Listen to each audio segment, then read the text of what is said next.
Arithmetic progression, exercise 5.2, problem 8. An AP consists of 50 terms, of which third term is 12. In an AP there are 50 terms, third term is 12.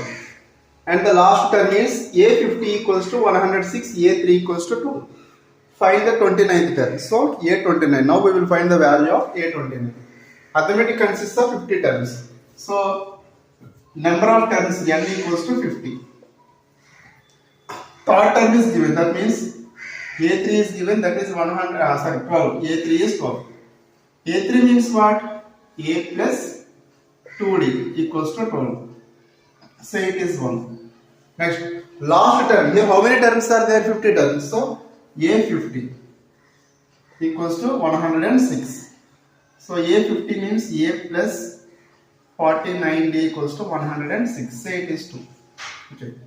Subtract 1 from 2. 2 minus 1. Okay, what is 2? A plus 49D equals to 106. A plus 2D equals to 12. Subtraction means change the signs. So A negative A cancel. 49 minus 2 is 47. D equals to 6 minus 2 is 4, 94. So D equals to 94 by 47 2 times. So D equals to 2. Okay. Using D, find the value of A.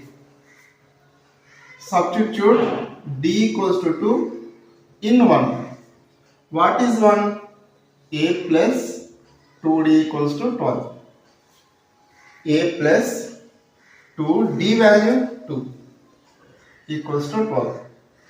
A plus 4 equals to 12. So A equals to 12 minus 4, that is 8. A equals to 8. Now we will find the value of 29th term. A29 equals to A plus 28. A value is 8 plus 28. D value 2. So 8 plus 28 2s are 8 2s are 16. 8 2s are 4, 5.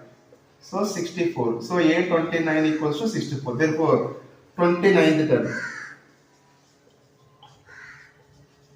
is 64.